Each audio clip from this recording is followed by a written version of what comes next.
Olá, queridos ouvintes. Está começando mais um programa Jesus por Emmanuel e hoje estudaremos o livro Caminho, Verdade e Vida, psicografia de Francisco Cândido Xavier, pelo Espírito Emmanuel. Eu sou Alcides Júnior e hoje estudaremos o capítulo 23, chamado Viver pela Fé, que é uma explicação do Emmanuel a um trecho da carta de Paulo aos Romanos, que está lá no capítulo 1, versículo 17, que diz: mas o justo viverá pela fé. Então nós faremos agora a leitura da mensagem e em seguida faremos os esclarecimentos. E diz a mensagem: na Epístola aos Romanos, Paulo afirma que o justo viverá pela fé.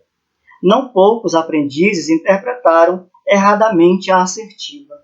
Supuseram que viver pela fé seria executar rigorosamente as cerimônias exteriores dos cultos religiosos, frequentar os templos, harmonizar-se com os sacerdotes, respeitar a simbologia sectária, indicariam a presença do homem justo. Mas nem sempre vemos o bom ritualista aliado ao bom homem. E antes de tudo, é necessário ser criatura de Deus, em todas as circunstâncias da existência. Paulo de Tarso queria dizer que o justo será sempre fiel, viverá de modo invariável na verdadeira fidelidade ao Pai que está nos céus. Os dias são ridentes e tranquilos, tenhamos boa memória e não desdenhemos a moderação. São escuros e tristes, confiemos em Deus, sem cuja permissão a tempestade não desabaria. Veio o abandono do mundo, o Pai jamais nos abandona. Chegaram as enfermidades, desenganos, a ingratidão e a morte, eles são todos bons amigos, por trazerem até nós a oportunidade de sermos justos, de vivermos pela fé, segundo as disposições sagradas do cristianismo. Então vejam que essa é a orientação de Emmanuel, né? E ele vem nos alertar, assim como Paulo alerta aos romanos, da necessidade de se manter vigilante, de se manter seguidores da fé, manter a fé fortalecida. Assim o Emmanuel extrai esse trecho da carta e vem nos falar dessa necessidade. E aqui na mensagem, ele vem falar de adoração, ele vem falar da dureza do coração, dos nossos momentos em vida, né? Os momentos bons, os momentos ruins, em todos os sentidos, ele nos alerta para manter a fé o tempo todo erguida, fortalecida, porque assim nós viveremos em paz. Então, quando ele fala essa questão da fé, né? Quando ele traz a mensagem, ele vem nos lembrar que muitos, às vezes, acham que para ser fortalecido na fé, basta seguir rigorosamente as cerimônias, os cultos exteriores. E não é exatamente assim. Porque nós vamos lembrar o que era a incompreensão dos fariseus com Jesus naquela época, né? Porque Jesus curava aos sábados, e os sábados eram guardados por todos eles. Então, como é que poderia um homem que estava ali trabalhando no bem, trabalhando na fraternidade, com o advento do amor, e fazia tudo isso aos sábados? Então perceba que para eles o formalismo, né, era mais importante do que a ação. Eram cultos exteriores. Então muitos hoje estão muito presos a esses rituais e esquecem de transformar o coração. Porque é pela transformação do coração que a gente se eleva. É olhando para os lados, está lá o último julgamento citado por Jesus, quando eu olho para alguém que está à minha volta, se tem alguém nu e eu vesti, se tem alguém com fome eu dei o alimento, se tem alguém preso e eu visitei os cárceres, se tem alguém doente e eu fui até os hospitais. Então, quando eu faço essas ações que é voltada para a minha lateralidade, para a fraternidade, aí sim eu estou fazendo a vontade do Pai que está nos céus. Aí sim eu estou garantindo melhor a minha passagem para o mundo espiritual. Então, muitos acham que estão exercitando, praticando tudo isso aqui, acham que são justos, quando na verdade nós somos traídos, hora e outra, quando temos as oportunidades de avaliar os nossos sentimentos, o sentimento do bom, o sentimento da humildade, o sentimento da verdade, né? Vivenciar todas as virtudes de Jesus. Então, ficamos diante de várias situações, como esse elenco que o Emmanuel coloca aqui no final da mensagem, e às vezes a gente se perde. Então, é necessário que eu traga toda essa harmonização para dentro do meu coração. Que eu me harmonize, tudo bem, são ritos que cada igreja prega, são necessários para aquele momento, mas que nós possamos lembrar, como fala o Padre Marcos lá no livro Transição Planetária, quando todos aqueles representantes de religiões estão ali reunidos no mundo espiritual para fazer os resgates daquelas almas que estão ali no processo do tsunami. Então, o que é que ele diz ali quando Miranda pergunta para ele, né? Por que eles estão juntos ali em religiões diferentes? Ele diz que quando se aprende verdadeiramente a essência e voltamos para o mundo espiritual, as formas desaparecem. Então, a gente pode até levar essas formas todas, mas elas vão desaparecer se eu trouxer o verdadeiro ensinamento para o coração. Então, é necessário que a gente se mantenha fortalecido na fé e não simplesmente apegado aos cultos exteriores, senão nós seremos alguns daqueles judeus, alguns daqueles fariseus que estavam muito mais velando a forma do que o ensinamento do Cristo, daquela verdade que estava ali diante de todos eles, né? E aí a gente vem lembrar essa questão da adoração. E se a gente for pegar o Livro dos Espíritos, lá na questão 649, a gente vai entender melhor esse culto. Olha o que Kardec pergunta aos Espíritos, né? Na questão 649. Em que consiste a adoração? E eles respondem, é a elevação do pensamento de Deus pela adoração, a alma se aproxima dele. Então, é a elevação do pensamento a Deus. Simplesmente isso eu estou adorando, estou buscando as intuições, as inspirações para uma vida melhor no mundo físico. E a gente vai passar um pouco mais, vamos pegar a questão 653, quando Kardec pergunta, a adoração tem necessidade de manifestações exteriores, que é o que o Emmanuel está discutindo aqui nessa mensagem. E olha o que os Espíritos respondem a Kardec.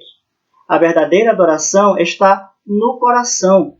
Em todas as vossas ações, imaginai sempre que o Senhor vos observa. Então eu preciso melhorar as minhas ações, eu preciso aprender com as mensagens do Cristo que está no Evangelho e transformar isso em ações.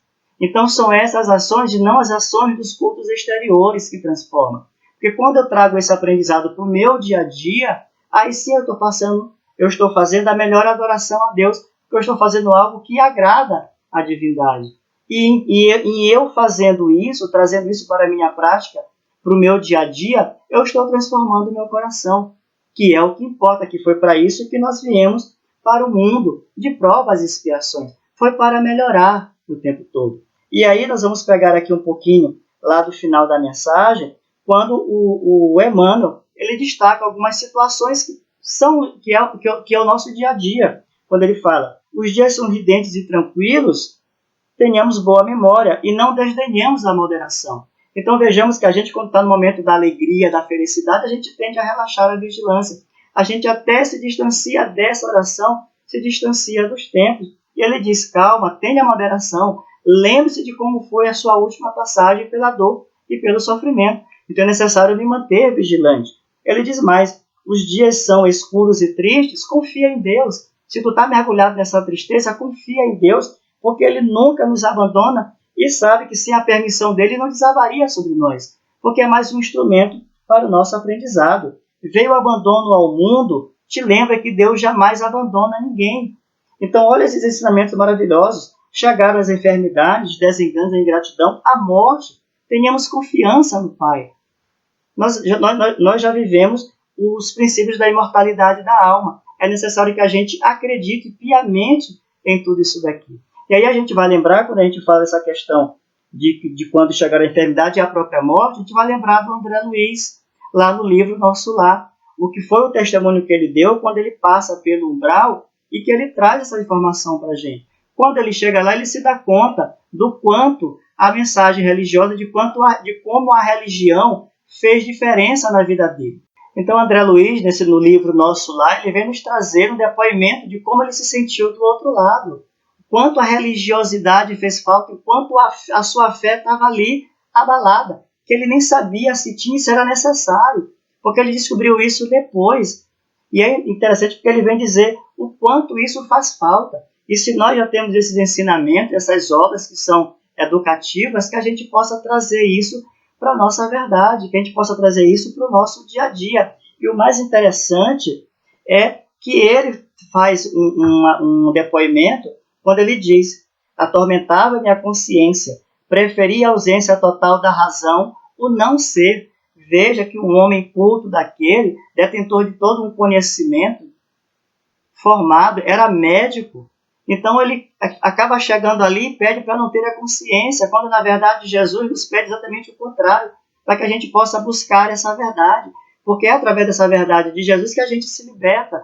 Não como os fariseus disseram para Jesus na época desse diálogo, quando ele falou para Jesus: como tu queres que a gente seja libertado, se nós não somos escravos de ninguém? Nós somos escravos, sim, escravos dos nossos vícios, né? Escravos das nossas mordomias, né? Porque o que era o André Luiz? Ele levava uma vida tranquila e ele se espanta quando ele chega lá. Tanto que mais lá na frente ele vai perguntar para o Lísias, né? Por que ele passou por aquilo tudo? O que é o umbral? E o Lísias responde para ele: tu passaste por ele e não te lembras, não compreende? Então, é disso que o Emmanuel, é disso que o Paulo vem nos trazer como ensinamento, para que a gente possa ter uma vida mais tranquila, para que a gente possa passar pela morte de modo mais tranquilo. Porque aí a gente vai começar a se harmonizar. E aonde a gente busca tudo isso? Dentro da religião, dentro dos princípios religiosos, dentro dos princípios cristãos, dentro do princípio do amor. Não importa que eu esteja situado em uma religião cristã ou não, porque o que a gente vem lembrar é que o evangelho ele não é de Jesus, é de Deus. Porque o evangelho todo ele é luz, ele é amor. Então todas as seitas, todas as religiões, cristãs ou não cristãs, elas pregam isso. E isso nos faz bem, e isso nos alimenta dia a dia. Então que a gente possa se voltar para essa beleza, sustentar a nossa fé ainda hoje. Porque o Cristo já nos prometeu, já nos disse que a felicidade não é desse mundo, não é desse reino. E a gente se pergunta, então, aonde está essa felicidade? Os materialistas se perguntam muito sobre isso.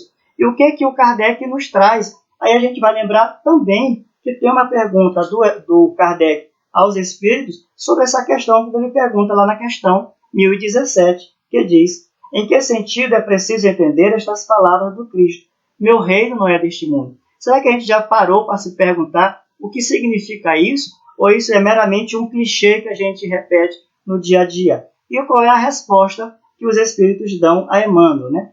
Assim respondendo, o Cristo falava no sentido figurado. Ele queria dizer que não reina senão sobre os corações puros e desinteressados. E ele completa mais. Mas só aqui a gente já começa a perceber que é no coração esse reino, que não é um lugar geográfico, mas é a mudança que eu faço no meu coração.